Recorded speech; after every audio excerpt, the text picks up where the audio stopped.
రాత్రి కావటంతో తులసి వాళ్ళందరూ కూడా నిద్రపోతూ ఉంటారు.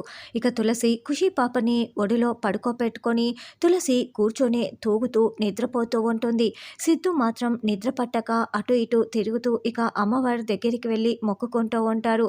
అసలు ఏ పరిస్థితుల్లో తులసి ఈ పెళ్ళికి అంగీకరించిందో నాకు అర్థం కావటం లేదు తల్లి.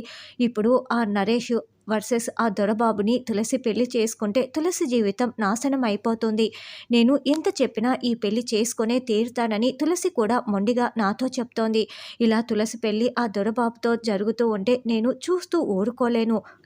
తులసి జీవితం బాగుండాలి. ఈ పెళ్ళి జరగకూడదు తల్లి. కాబట్టి నేను ఏదో ఒకటి చేసి తులసి పెళ్ళి ఆపుదామని అనుకుంటున్నా.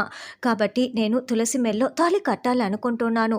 నేను చేస్తున్నది తప్పో ఒప్పో నాకైతే తెలీదు. కానీ నేనైతే తులసిని పెళ్లి చేసుకోవాలనుకుంటున్నా అని సిద్ధు అమ్మవారి ముందు మొక్కుకొని అక్కడ అమ్మవారి దగ్గర ఉన్న మంగళసూత్రాలని చేతిలోకి తీసుకొని చూసుకుంటూ ఉంటాడు.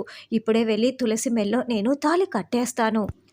నేను ఇప్పుడు తాళి కట్టకపోతే తెల్లవారితే తులసి ఆ దొరబాబుని పెళ్లి చేసేసుకుంటుంది. ఇక జీవితం అంతా నరకంగా మారిపోతుంది. కాబట్టి నేను ఇప్పుడే తులసి మెడలో తాళి కట్టాలనుకుంటున్నాను అని సిద్ధు నేరుగా కూర్చొని నిద్రపోతున్న తులసి దగ్గరికి వచ్చి వెనక వైపు నుంచి తులసి మెడలో తాళి కట్టేస్తూ ఉంటాడు.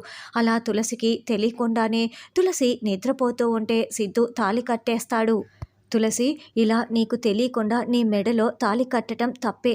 కానీ ఇక నాకు వేరే దారేది కనిపించటం లేదు. అందుకే ఇలా తాళి కట్టేస్తున్నాను అని సిద్ధు మనసులో అనుకుంటూ తులసి మెడలో తాళి కట్టేస్తాడు. తులసేమో ఇంకా కళ్ళు మూసుకొనే ఉంటుంది. మరి కళ్ళు తెరిచి ఇప్పుడే చూసుకొని సిద్ధుని ఏమని నిలదీస్తుంది అన్నది రానున్న ఎపిసోడ్లో తెలుసుకుందాం.